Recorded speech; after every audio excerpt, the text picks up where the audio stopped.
మన VVIT university absolute discipline, absolute education. 1990 వరకు ఉన్న వాళ్ళందరూ గోల్డెన్ పీరియడ్స్. అవును. ఆ తర్వాత నుంచి వచ్చిన వాళ్ళని లక్ ఇలా తిరిగింది, మళ్ళీ బ్యాడ్ లక్ ఇలా తిరిగింది. అవును. వాళ్ళకి 90s వరకు ఉన్న వాళ్ళకైతే గోల్డెన్ పీరియడ్. అవును. ది బెస్ట్ హైట్స్ చూసేశారు ఇండస్ట్రీలో. హిట్స్ చూశారు, ఫేము, నేము, మనీ అన్ని చూశారు. అంటే బ్యాలెన్స్డ్గా ఉండేవాళ్ళు. హిట్ వస్తే తలపొగరు కానీ మామూలు ఇంకా ఆగపోవటం కానీ ఉండేది కాదు. ఎందుకంటే లైఫ్లో ఏది శాశ్వతం కాదు. హిట్ వచ్చింది అని అంటే ఇది కంటిన్యూగా ఉంటుందని చెప్పలేము. అందువల్ల బ్యాలెన్స్డ్గా ఉంటే మనకంటూ కొంతమంది వెల్ విషర్స్, ఫ్రెండ్స్ వీళ్ళందరూ ఉంటారు. ఎగ్జాక్ట్లీ. ఒకసారి తలపొగరు వచ్చింది అని అంటే ఓహో అనుకుంటారు, వీడు పతనం ఎప్పుడు అవుద్ది, వీడు ఫెయిల్యూర్ ఎప్పుడు, ఫాల్ ఎప్పుడు అన్నట్టు చూస్తూ ఉంటారు. సో ఆ అవకాశం ఎదుటోళ్ళకి ఇవ్వకుండా మనం మైండ్ బ్యాలెన్స్ చేసుకుంటూ ఉంటే ఏం లేదు, ఎప్పుడు ఒకలాగా మనలా ఉండాలి అంతే. మనలో ఇంకొకళ్ళు దూరకూడదు. ఎలా 90% ఇలా ఆలోచించే వల్ల ఒక 10% ఉంటారు కదా మీరు అన్నట్లుగా.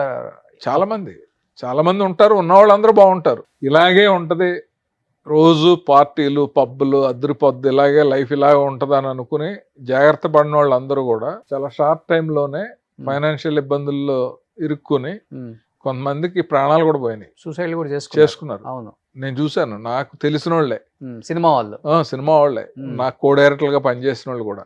డైరెక్టర్గా చేశారు. తర్వాత డైరెక్షన్ రాలేదు, అంటే రాక. ఎస్పెషల్లీ యాక్టర్స్ చాలా మంది చచ్చిపోయారు కదా. ఎవరైనా సరే పాపం. రీసెంట్గా పావలా శ్యామల ఆ వీడియో చూస్తుంటే ఎంత బాధేసిందో. అవును. సో అలాంటి పరిస్థితి అప్పుడు ఆర్టిస్టులు రాజనాల్ గారికి కూడా వచ్చింది. ఆయన ఆఫీసులకు వెళ్ళి అడిగేవారంట. రాజనాల్ గారికి కష్టాలనేది సీనియర్ ఆర్టిస్టులకి చాలా మందికి వచ్చింది. బట్ మీ కళ్ళతో మీరు చాలా సక్సెస్ చూశారు, మీ కళ్ళతో మీరే చాలా పతనం కూడా చూశారు అని ఆ యాక్టర్స్ అంటే ఎవరని చెప్తారు? అంటే తలపొగురు కావచ్చు, లేకపోతే పతనం కావచ్చు, ఆఫర్స్ లేకపోవటం, ఫైనాన్షియల్ అది ఇబ్బంది. మనం మహానటి సావిత్రి గారిదే చూసాం కదా. ఇంకా ఆవిడ చూసిన పీక్స్ ఎవరో చూడలేదు. ఆ లాస్ట్ స్టేజ్ ఆవిడకి వచ్చిన పరిస్థితి ఎవరికి రాలేదు. సీనియర్ యాక్టర్స్ చాలా మంది, ఇప్పుడు నాగయ్య గారు అని ఉండేవారు. అవును, చిత్తూరు నాగయ్య గారు. ఆయన 24 గంటలు వాళ్ళ ఆఫీసులో 10-15 మంది వచ్చి భోంచేసి వెళ్ళిపోతాం. అన్నసత్రంలా ఉండేదంట. చివరి రోజుల్లో ఆయన చాలా కష్టపడ్డాడు. ఓకే. అందుకే అపాత్ర దానం అంటారు కదా, అపాత్ర దానం కానీ అంటారు కదా సార్, స్టేజ్కి మించి వెళ్ళటం కానీ, తలపొగరు కానీ, లేకపోతే ర్యాష్ డెసిషన్స్ కానీ తీసుకుంటే దేవుడు కానీ, లక్ష్మీదేవి మా డబ్బు కానీ మనిషిని దేకిచ్చేస్తుంది. అదే దానం చేయొచ్చు, ధర్మం చేయొచ్చు, కానీ ఆగం చేయకూడదు అంతే. అవును, అవును. బట్ మీ టైంలో ఉన్న వాళ్ళు కొంతమంది నేర్చుకున్న వాళ్ళు బాగుపడ్డారులేండి. ఎప్పుడైనా సరే నేర్చుకోవడానికి కొంతమంది ఉంటారు. మనం వాళ్ళని చూసి పాజిటివ్ది కంటే కూడా నెగిటివ్ది ఎక్కువ తెలుసుకుంటే బాగా నేర్చుకున్నట్టు. కానీ మీ టైంలో ఉన్న స్టార్ హీరోస్, ఇప్పుడున్న స్టార్ హీరోస్, ఇప్పటికి స్టార్ హీరోసే కాబట్టి అదే గ్రౌండెడ్, అదే బిహేవియర్ మెయింటైన్ చేసిన వాళ్ళని మీరు చూశారు యాజ్ ఏ అసిస్టెంట్ డైరెక్టర్గా, కో డైరెక్టర్గా ఉన్నప్పుడు. ఎవరు అంత గ్రౌండెడ్గా ఉండేవాళ్ళు ఇప్పుడు కూడా? అంతే, స్టార్స్ అందరూ కూడా గ్రౌండెడ్గానే ఉంటారమ్మా. ఎందుకంటే వాళ్ళు ఆ పొజిషన్కి రావాలి, వచ్చారు అంటేనే క్వాలిటీస్ వల్లే. క్వాలిటీస్, మంచి క్వాలిటీస్ లేకపోతే. వెంకటేష్ గారిలో అప్పుడు చూసిన మీరు ఒక మంచి క్వాలిటీ ఇప్పటికి కూడా నేను అప్పుడప్పుడు అబ్జర్వ్ చేశాను అంటే ఏమని చెప్తారు? వెంకటేష్ బాబుతో నా జర్నీ చాలా ఉంది. ఎందుకంటే వాళ్ళ సంస్థలోనే నేను కో డైరెక్టర్గా పనిచేశాను. వెంకటేష్ బాబుకి లైఫ్ టర్నింగ్ మూవీస్ 3 నేనే కో డైరెక్టర్. గణేష్, ప్రేమించుకున్నారా, కలిసి ఉన్నారు. సో ఆయనతో నాకు బాగా క్లోజ్నెస్ ఉంది. ఆయనలో ఉన్న గొప్పతనం ఏంటంటే ఏది శాశ్వతం కాదు, ఇది మన గొప్పతనం కాదు, లైఫ్ ఏదో అలా జరుగుతూ ఉంటుంది, ఫ్లోలో మనం వెళ్ళిపోవాలి.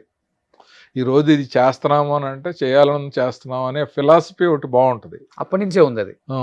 తర్వాత ఫ్యామిలీకి ఇంపార్టెన్స్ ఇవ్వటం, వేరే వాళ్ళ గురించి అనవసరమైన మాటలు మాట్లాడకపోవటం. మేమిద్దరం చాలాసార్లు కూర్చున్నప్పుడు అలాంటి డిస్కషన్సే వచ్చాయి. ఓకే. సో అవన్నీ కూడా మనం నేర్చుకునే.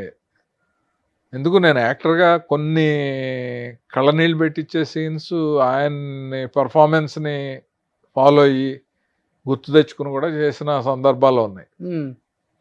ఎందుకంటే కలిసున్నారాల్లో ఫోటోల సీన్ ఉంటుంది. ఆ సీన్ ఇప్పటికి అది నెరేట్ చేస్తుంటేనే కళ్ళం నీళ్ళు వచ్చేస్తాయి. ఓకే.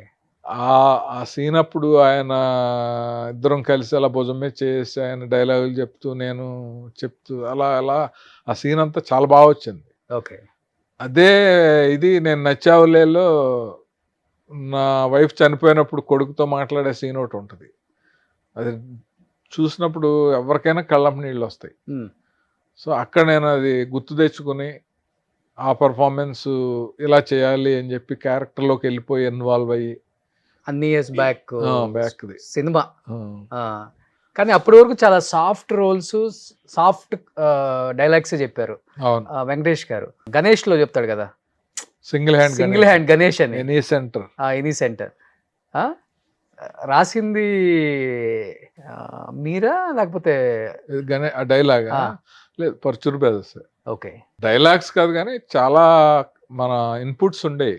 వాళ్ళతో కూర్చొని సీన్ ఎలా చేద్దాము, ఏం చేద్దాము, సీన్లో కంటెంట్ ఏంటి. ఇప్పుడు ఒక రైటర్ని ఇన్స్పైర్ చేసుకుని బాగా రాయించుకునే కెపాసిటీ ఎవరికి ఉంటుందంటే ఆ సీన్లో కంటెంట్ని బాగా వివరంగా చెప్పి ఏది దాంట్లో హైలైట్, దాన్ని ఎలా అండర్లైన్ చేయాలి, ఒక డైలాగ్లో చేయాలా లేకపోతే క్లోజప్లో చేయాలా అనేది డైరెక్టర్ కానీ కో డైరెక్టర్ కానీ చెప్పగలిగితే ఆ సీన్ ఎప్పుడు అద్భుతంగా వస్తుంది. ఓకే. సో అలాంటి చాలా సందర్భాలు ఉన్నాయి. అది నేను సురేష్ బాబు మాట్లాడుకుని నన్ను ఆయన పంపించి నేను పరచూరు వెంకటేశ్వర గారితో కూర్చుని గోపాలకృష్ణ గారి దగ్గరికి వెళ్ళి వాళ్ళ చేత రాయించి ఇది కాదు అది ఇలాగా ఆ 3 సినిమాలకైతే నా ప్రాణం పెట్టేశాను నేను. ఓకే. లేకపోతే అసలు ఎప్పుడు ఏ తెలుగు వాళ్ళకి అవకాశం ఇవ్వను. సురేష్ బాబు అంతా తమిళోళ్ళే, అందరూ తమిళ వాళ్ళకి ఇస్తాడు ఆయన. ఈవెన్ జేఎన్సీ పరాంజీ కూడా తమిళ. అవును. ఫస్ట్ టైం నీకు ఇస్తున్నాను, నీది నచ్చింది నాకు అని నాకు నువ్వు లేకలేని ఛాన్స్ ఇచ్చాడు ఆయన యాజ్ ఏ డైరెక్టర్. అవును. కానీ ఇప్పుడు ఈ అంజలా జావేరి 1 వీక్ షూటింగ్ రాలేదంట కదా సార్. కానీ ఆమె రాకుండా ఆమె ఉన్నట్టుగా సీన్లు ఎట్లా క్రియేట్ చేశారు అసలుకి? అది కదిరి వెళ్ళాము. వెళ్ళినప్పుడు ఆ అమ్మాయి హిందీ సినిమాలో లాక్ అయిపోయి వాళ్ళు వదలలేదు. ఇప్పుడు బాంబేలో ఉన్న హీరోయిన్ మనం పెట్టుకున్నప్పుడు ఆ అమ్మాయి రాకపోతే ఇక్కడ మాట్లాడడం కానీ ఆవిడని ఏదో అనటం కానీ బెదిరించడం కానీ ఏం చేయలేరు కదా. ఇంకేం చేద్దాం, షెడ్యూల్ క్యాన్సిల్ చేసి వెనక్కి వద్దామా అంటే బోల్డ్ ఖర్చు అయిపోద్ది. సురేష్ బాబు ఏం చేద్దాం కాసి ఆ అమ్మాయి వర్క్ అంతా సపరేట్ చేసి ఆ అమ్మాయి లేని వర్క్ అంతా సపరేట్ చేసి స్టార్ట్ చేద్దాం అన్నాడు. 2 రోజులు అయిపోయింది, ఇంకో 2 రోజులు కూడా రావట్లేదు అన్నారు. అప్పుడు చెప్పాను నేను జయంత్ గారితో మాట్లాడి సీన్లోనే ఆ అమ్మాయి లేని షాట్లు తీసేద్దామని చెప్పి ఆ అమ్మాయి ఉన్న సీన్లు అన్ని సీన్లలోనూ ఆ అమ్మాయి లేని షార్ట్స్ అన్నీ తీస్తాం. అలా 2 రోజులు మేనేజ్ చేసాం.